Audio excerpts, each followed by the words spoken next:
Planet of the Fakes Hollywood, and Pig, Star, News. Little Richard, the king and queen of rock and roll, dead at 87. Singer Little Richard making peace sign and wearing an outlandish outfit as he prepares to perform at Wembley Stadium, 1972. Photo by Rosemary Matthews, Keystone Features, Getty Images. Little Richard, the self-described king and queen of rock and roll and an outsize influence on everyone from David Bowie to Prince, died Saturday. He was 87 years old. His death was announced on his official Facebook page, as well as by his son, Danny Jones Penniman, who confirmed the news first to Rolling Stone. With his ferocious piano playing, growling and gospel-strong vocals, pancake makeup and outlandish costumes, Little Richard tore down barriers starting in the 1950s. That is no small feat for any artist, let alone a black, openly gay man who grew up in the South. Stream Little Richard's greatest songs. He was a force of nature who outlived many of the musicians he inspired, from Otis Redding to the late Prince and Michael Jackson. His peers James Brown and Otis Redding idolized him. Jimi Hendrix, who once played in Little Richard's band, said he wanted his guitar to sound like Richard's voice. The late David Bowie was 9 years old when he first saw Little Richard in a movie. If it hadn't have been for him, I probably wouldn't have gone into music, Bowie told Performing Songwriter magazine in 2003. Little Richard was an audacious showman in everything he did, movies like Down and Out in Beverly Hills, music for children and commercials.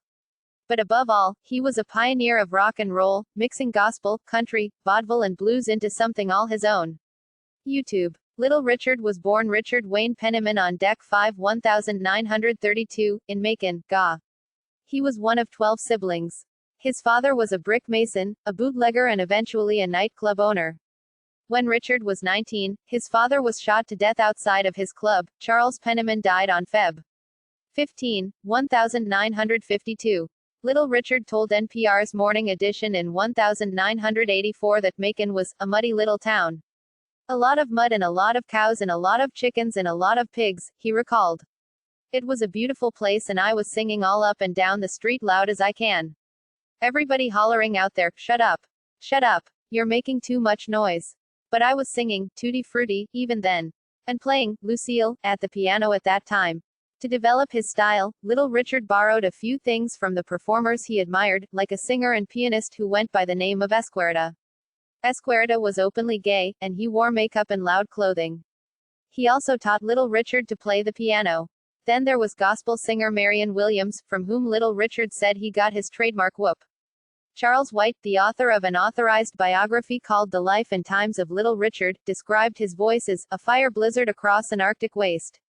I mean, every major rock singer tried to copy his voice. In the 1950s, the music industry, like so much else in America, was segregated. Back at that time, the black records was considered race records, Little Richard told Morning Edition. And black records was not played on white stations at the time. White artists like Pat Boone often scored big hits by covering Little Richard's songs. And Little Richard claimed that he didn't see a dime from some of those covers. I've been knocking for years and they won't let me come in, he said. I keep coming back, trying it again. Haven't got nothing. While I was slipping and sliding, they was keeping and hiding, putting my money in unknown banks.